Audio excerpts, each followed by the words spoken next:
Jonas?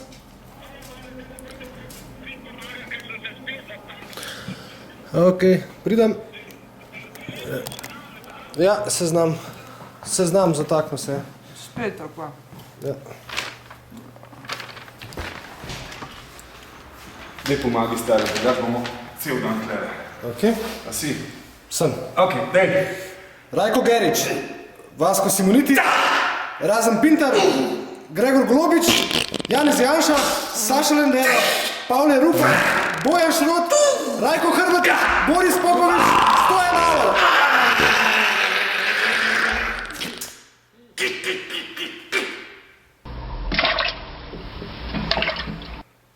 Prim se! Vare! Vare! Vare!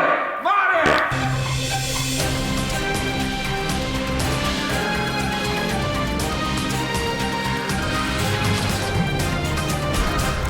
Dober dan, iz ljubljanskega studia 136, to so vesti na vesti.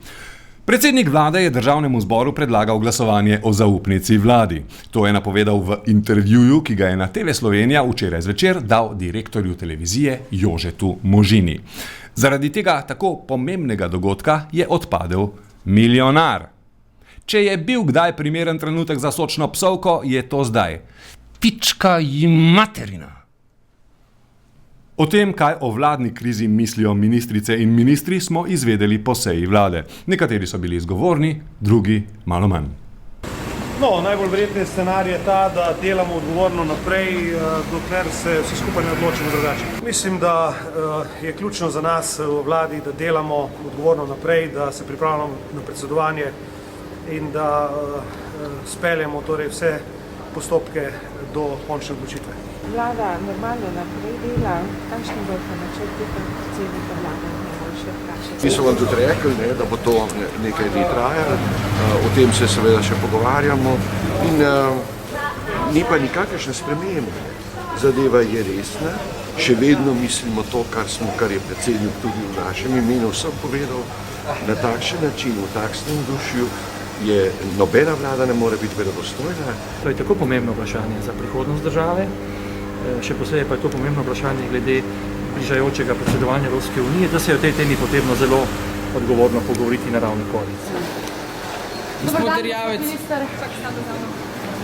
Gospod minister, nam lahko poveste samo eni izjavi? Je kaj novega? Vas je kdo okregal?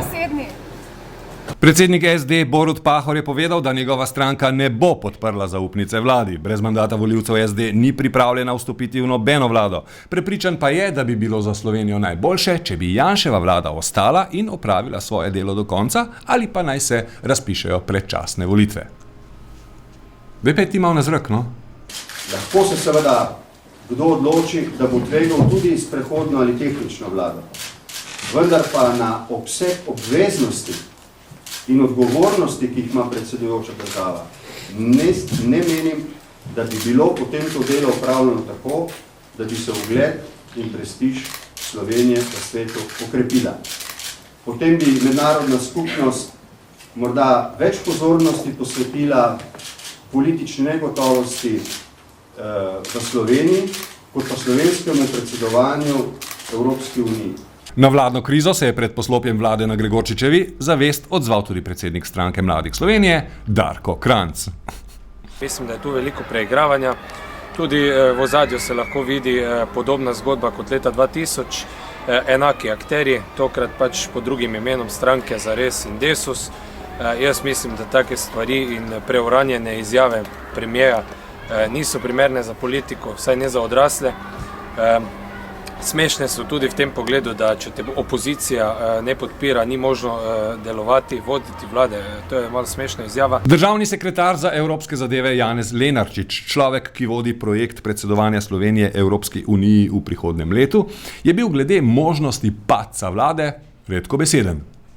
Evropa je to izjavo opazila in je tudi komentirala Evropska komisija, njen komentar je znan in jaz nimam tukaj kaj dodati. Pa se vi bojite, da se lahko resno zgodi ta scenarij, da vlada odstopi? Bi to bilo totalno škodo Sloveniji?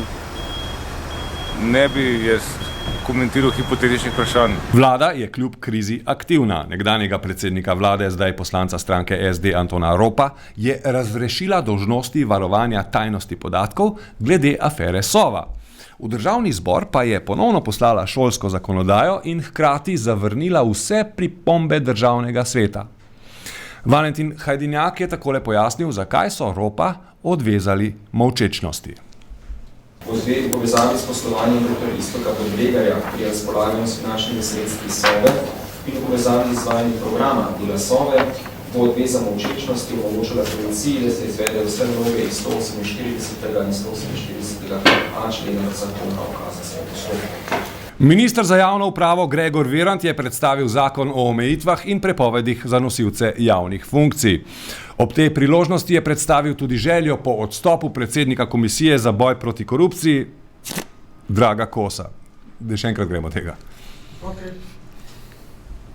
Tu se pojavlja zanimiva primerjava, na eni strani recimo greh poslanca Ruparja, ki je storil neko formalno kršitev zakona, pozabil prijaviti neko svoje premoženje, ki ga je čisto legalno pridobil, pa je za tega odstopil. Na drugi strani imamo pa predsednika komisije, ki to področje nadzira, za katerega je bilo za pravnomočna sodba Vrhovnega sodišča ugotovljeno, da je nezakonito posegal v človekove pravice novinarja, ta pa kaže, ne bo odstopil. Po zakonu bo Kosova komisija ukinjena 1.1.2009 po koncu rednega mandata sedanje vlade. Jaz temu ne bi rekel marketinška poteza, jaz bi rekel tako. Je po eni strani načelna odločitev, da se komisija ukine in pristojnosti prenesejo, po drugi strani pa, ker smo res že dolgo časa navajeni, da vsaka poteza, ki jo potegnemo, da se vsaki potezi, ki jo potegnemo, poskuša iskati neke skrite, grde cilje in namene, smo pa tokrat rekli, to načelno rešitev bomo veljali s 1.1.2009, prav zato, da nam nihče niti pod razno ne more očitati, da smo to naredili zaradi gospoda Kosa osebno ali zaradi tega, ker bi se bali kakšne komisije. Zdaj sem pa kar oživel, veš. Gregor Virant je povedal tudi, da je na vladi glasoval proti zakonu o pokrajinah. Znano je, da je moj pogled na koncept pokrajin nekoliko drugačen, kot je prevladujoči koncept v vladi, ali pa kot je koncept ministra Žagarja. Zato lahko tudi javno povem, da sem glasoval danes proti.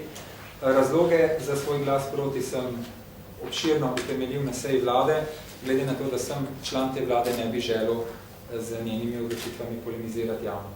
Pazi, ampak tega sam zavajo, prav? Skret humor, pazi. Vlada je potrdila tudi znamko I Feel Slovenija, ki naj bi zaživela do konca leta 2007 oziroma še pred predsedovanjem Slovenije Svetu Evropske unije. Agencija Pristop je v sodelovanju s tujimi partnerji za izvirno rešitev dobila plačilo 200.000 evrov. Vladni predstavnik je pojasnil, kje v znaku je čutiti vrednote, ki so bile zahtevane v razpisu.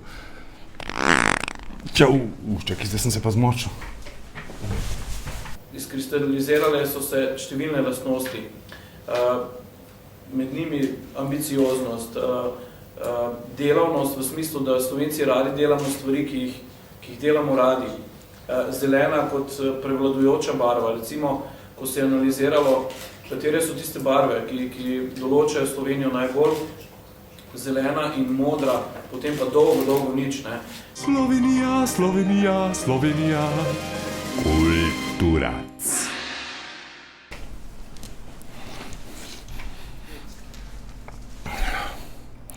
Ob svetovnem dnevu filozofije smo v Ljubljani doživeli kar filozofski teden, ki se je zaključil s filozofskim maratonom.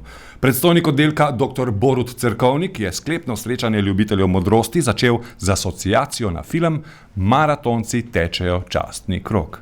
Ti maratonci, koji uvek trče počasni krug so pač te mrtvi filozofi, stari, od antike naprej, ki nas stalno nagovarjajo, da sledimo njihovim razmišljanjem, sledimo njihovim tezam, da jih stalno znova na nek način se sprašujemo podobno vprašanje in na podoben način poskušamo najti odgovore. Še vreme, zaradi hladne fronte vladi zmrzujejo jajca. Iz ljubljanskega studia 136, to so bile vesti na vesti. Nasvidenje.